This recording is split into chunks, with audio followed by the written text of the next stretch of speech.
আমার এই ভিডিওটা লাইক করেন, শেয়ার করেন, সাবস্ক্রাইব করেন, বেল আইকনটা প্রেস করেন যেন আগামী যে ভিডিওটা আসবে আপনার কাছে পৌঁছে। আসসালামু আলাইকুম রহমতুল্লাহি বারাকাতুহু।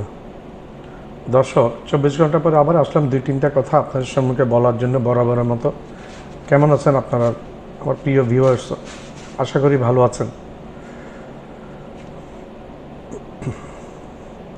চায়নার একজন ভিক্টর গাও নামে একজন লোক আছে, যিনি president of China energy security institute, অর্থাৎ চীনের এনার্জি সিকিউরিটি অর্থাৎ জ্বালানি নিরাপত্তা ইনস্টিটিউটের প্রেসিডেন্ট। উনি ওই ইনস্টিটিউটের প্রেসিডেন্ট, জ্বালানি নিরাপত্তা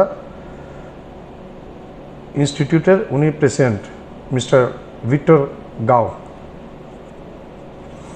উনি গত একদিন আগে একটা কথা বলেছিলেন, ওয়ার্ন করেছিলেন, অর্থাৎ সতর্ক করেছিলেন আমেরিকাকে, China wants to United States of America. উনি বলেছিলেন, ইংরেজিতে আমি বলি, if you want war you will get war. If you want to destroy China, you will be destroyed. China will not fire the first shot, but China will not allow you to fire second shot.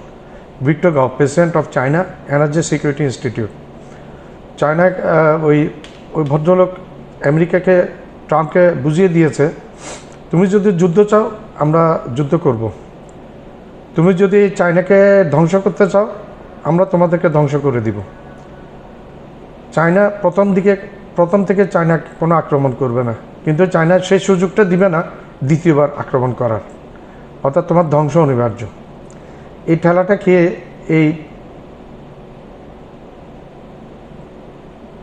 এই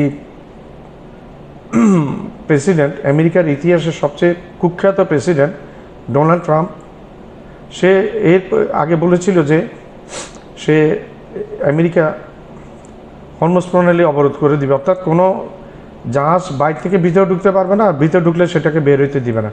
এটাকে বরাবরের মতো oppose করেছে German, Britain, France, China, Russia, Korea এবং অন্যান্য দেশ। সারা বিশ্ব এটার বিপক্ষে প্রতিবাদ করেছে, এটার পক্ষে নাই। এখানে আমেরিকার পক্ষে, এই ট্রাম্পের পক্ষে কেউ নাই। বিশেষ করে ট্রাম্পের খুব ঘনিষ্ঠ স্টারমার, ব্রিটেনের প্রধানমন্ত্রী, উনি বলছেন যে এই ইসরায়েলের সাথে আমেরিকা জোটবদ্ধ হয়ে এই অজাতির যুদ্ধের সাথে আমরা নাই, কারণ ওই যুদ্ধ আমাদের জন্য না, ওই যুদ্ধ আমেরিকা করছে ইসরায়েলকে রক্ষা করার জন্য, নিরীহ প্রাণ যাচ্ছে। তো ব্রিটেনের মতো আমেরিকার বন্ধু এখন আমেরিকার সাথে নাই। তো ট্রাম্প গত 2 দিন আগে আবার আগের মতো ধমকি দিয়েছিল, তারা অবরোধ করে ফেলবে, তারা ইরানকে এক রাতের মধ্যে প্রস্তর যুগে ফিরিয়ে নিবে, পারমাণবিক বোমা মারবে, এটা করবে, ওইটা করবে। আরে ভাই, আমরা ট্রাম্পকে বলতে চাই, তুমি একমাত্র, you are not the only owner of nuclear power, nuclear bomb, nuclear weapons, nuclear device, তুমি একমাত্র পারমাণবিক বোমার অধিকারী না। এখানে আমি আরও নাম বলি, America, Israel, Pakistan, Bharat, China, Russia, উত্তর কোরিয়া, ফ্রান্স, এরা সবাই পারমাণবিক বোমার অধিকারী। তুমি আর ইসরায়েল দুটোটা দেশকে বাদ দিলে আরও 6-7টা দেশ পারমাণবিক বোমার অধিকারী আছে। তো তুমি পারমাণবিক বোমা দিয়ে দুনিয়াকে ধ্বংস করবে। পারমাণবিক বোমা মানে একটা মারা, মানে দুনিয়ার মধ্যে আর কিছু না থাকা, আর বাকি দুনিয়া যারা শক্তিশালী পারমাণবিক বোমার অধিকারী দেশ, তারা বসে বসে চকলেট চুষবে, এটা তোমার ভাবার কোনো কারণ নেই। তুমি তো একটা পাগল, এই জন্য তোমার ভাবনা চিন্তা পাগল। এই ভিক্টর গাওর এই করা মন্তব্যের পরে আবার আরেকটা মন্তব্য করেছে চায়নার প্রেসিডেন্ট শি জিনপিং। উনি সাধারণত কথা একেবারেই বলেন না, খুব কম কথা বলেন, কিন্তু গতকালকে একটা মন্তব্য করেছেন। উনি বলেছেন যে কোনো দেশকে নিয়ে, কোনো ভূখণ্ডকে নিয়ে হেলাফেলা করা যাবে না, হেলাফেলা করতে দেওয়া যাবে না, হেলাফেলা করা যাবে না, হেলাফেলা করতে দেওয়া যাবে না। তো কেউ ভুলে গেলে চলবে না যে কেউ কোনো একটা জাতি, কোনো একটা দেশকে নিয়ে হেলাফেলা করবে। এদিকে রাশিয়া সতর্ক করেছে, রাশিয়া এবং তুরস্ক সতর্ক করেছে ইসরায়েলকে, ইসরায়েল যদি এরকম কোনো চিন্তাভাবনা করে পারমাণবিক বোমা মারবে ইরানে, তাহলে ইসরায়েলের অস্তিত্ব থাকবে না দুনিয়াতে। দোনো দেশে বসে, আর ইয়ে সরাসরি বলছে এরদোগান, তুরস্কের প্রেসিডেন্ট, যে নেক্সট টাইম যদি ইরান আক্রমণ করো তাহলে আমরা তোমাদেরকে আক্রমণ করব। আর রাশিয়া সতর্ক করে দিয়েছে পারমাণবিক বোমার ব্যাপারে। এগুলো চিন্তাভাবনা ইহুদিতে ইসরায়েল নেতানিয়াহুর মাথা থেকে বিদায় নিতে বলছে, নাইলে টিকে থাকবে না। এদিকে এর আগেও হুমকি দিয়েছিল ইসরায়েলকে, ইসরায়েল যখন পারমাণবিক বোমা মারবে টারবে এরকম উস্কাচ্ছে আমেরিকাকে, তখন ইসরায়েলকে ধমক দিয়েছিল উত্তর কোরিয়া প্রেসিডেন্ট কিম জং উন। উনি বলেছে উত্তর কোরিয়া একটি ক্ষেপণাস্ত্রই যথেষ্ট ইসরায়েল রাষ্ট্রকে দুনিয়ার বুক থেকে, ইসরায়েলের ম্যাপটাকে দুনিয়ার বুক থেকে চিরতরে বিদায় দেওয়ার জন্য। তো এখন কথা হলো, এই দুইটা দেশ হচ্ছে আসলে, এই দুইটা দেশ যদি ধ্বংস হয়ে যায়, আমেরিকা এবং ইসরায়েল, দুনিয়াটা কিন্তু শান্তিতে বসবাস করতে পারবে। এটা আমার কথা না, এটা আমেরিকার অনেক বড় বড় মনীষীরাও এই কথা বলেছে, এবং অন্যান্য দেশের মনীষীরাও এই কথা বলেছে। আমেরিকা এবং ইসরায়েল যদি ধ্বংস হয়ে যায় তাহলে দুনিয়াটা শান্তি পাবে, তার আগে শান্তি পাবে না। কারণ এই দুইটা দেশ প্রত্যেকটা দুনিয়াতে যত অপকর্ম হয়, কিলিং হয়, এই রাশিয়া ইউক্রেন যুদ্ধ বাজিয়ে দিয়েছে এই আমেরিকা। এখন সে ফান্দে পড়িয়া পকা কান্দের, এখন যেটা রাশিয়ার সাথে খেলেছে, এখন রাশিয়া সেটা তাকে বদলা দিচ্ছে, আরও চরমভাবে বদলা দিচ্ছে। ভুলে গেলে চলবে না, ইরানের পিছনে 3টি পারমাণবিক শক্তিশালী দেশ আছে, 4টি পরোক্ষভাবে, 4টি প্রত্যক্ষভাবে, 3টি পরোক্ষভাবে আরেকটি, 3টি প্রত্যক্ষভাবে, একটা রাশিয়া, একটা চীন এবং একটা উত্তর কোরিয়া, আর পরোক্ষভাবে আছে আমেরিকা। ভারতের জনগণ, ভারতের অন্যান্য নেতারা কিন্তু ইরানকে সাপোর্ট করে, কিন্তু এই গদি মিডিয়ার মোদি বিজেপি, এরা হচ্ছে ইহুদিদের দালাল, ইহুদিকে সাপোর্ট করে, ইসরায়েলকে সাপোর্ট করে এরা। তো এইগুলো করে লাভ নাই, ভারসাম্য আমেরিকার পক্ষে নাই। আমেরিকার দাদাগিরি শেষ হয়ে গেছে, আমেরিকার মাস্তানি, দেশে দেশে আমেরিকার মাস্তানি শেষ হয়ে গেছে। ইরানের মতো একটা দেশকে, ইরান একটা পরাশক্তি হয়ে গেছে এখন এই যুদ্ধের মাধ্যমে। 40 দিন যুদ্ধ করেছে ইরান, আমেরিকা এবং ইসরায়েলের সাথে। ইসরায়েলকে তাবা করে দিয়েছে, মাটিতে মিশিয়ে দিয়েছে ইসরায়েলের মেন জায়গাগুলো, আরও ম্যাপ করে রেখেছে, যেগুলো পরবর্তীতে টার্গেট করে শেষ করে দিবে। তো ইরানে ইসরায়েলের সামরিক স্থাপনা এবং মধ্যপ্রাচ্যে আমেরিকা ঘাঁটিগুলো সব ঘুরিয়ে দিয়েছে। 6টা গাদার দেশ আছে, এই গাদার দেশগুলোতে যে আমেরিকা ঘাঁটি আছে, ঘাঁটিগুলোকে ঘুরিয়ে দিয়েছে।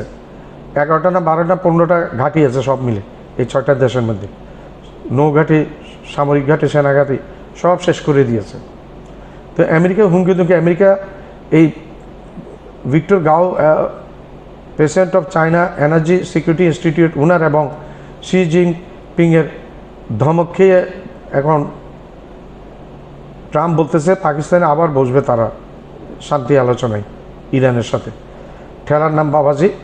ট্রাম্প আসলে একটা ফালতু একটা প্রেসিডেন্ট, তাকে নিয়ে খোদ আমেরিকাতে ট্রল হচ্ছে, প্রচুর বিক্ষোভ তার বিরুদ্ধে, তার বিপক্ষে প্রচুর বিক্ষোভ হচ্ছে ফ্রান্স, আমেরিকার প্রত্যেকটা স্টেটে হচ্ছে।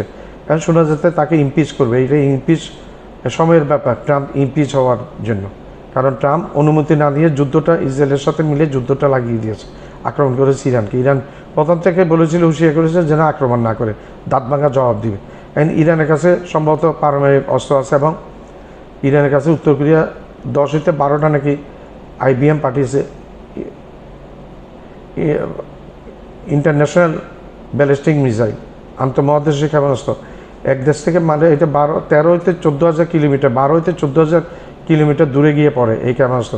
এখন এই ক্ষেপণাস্ত্রের মাথায় ইরান যদি পারমাণবিক 2-3টা ওয়ারহেড বসে যদি আমেরিকার বিভিন্ন স্টেটে মারে, ক্যালিফোর্নিয়া, ওকলাহোমা, ওয়াশিংটন DC, তারপর নিউ ইয়র্ক এবং ট্রাম্পের বাড়িঘর, ট্রাম্পের আস্তানা যেখানে আছে সেখানে যদি মেরে দেয়, তাহলে আমেরিকা মাটির সাথে মিশে যাবে।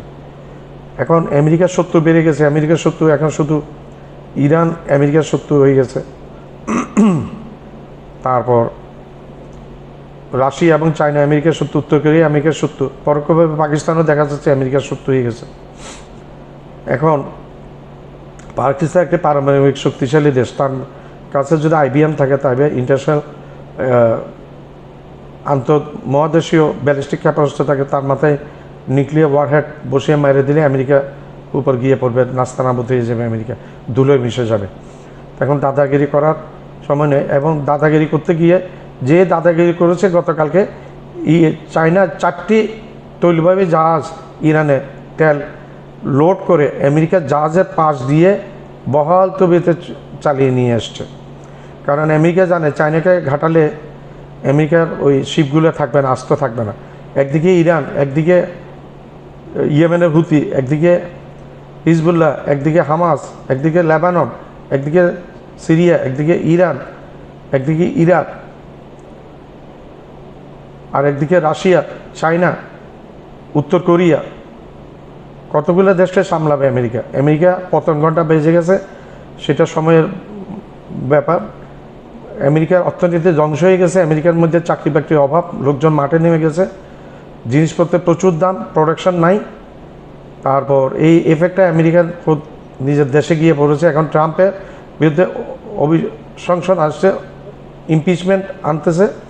ট্রাম্প হয়তো অতি সত্ত্বর হয়তো ট্রাম্পকে জেলে যাইতে হইতে পারে, জেলে, এবং নেতানিয়াহু জেলে যাবে একরকম কনফার্ম, যার জন্য নেতানিয়াহু যুদ্ধ টিকিয়ে রেখেছে যেন জেলে যেতে না হয় যুদ্ধের উসিলা দিয়ে।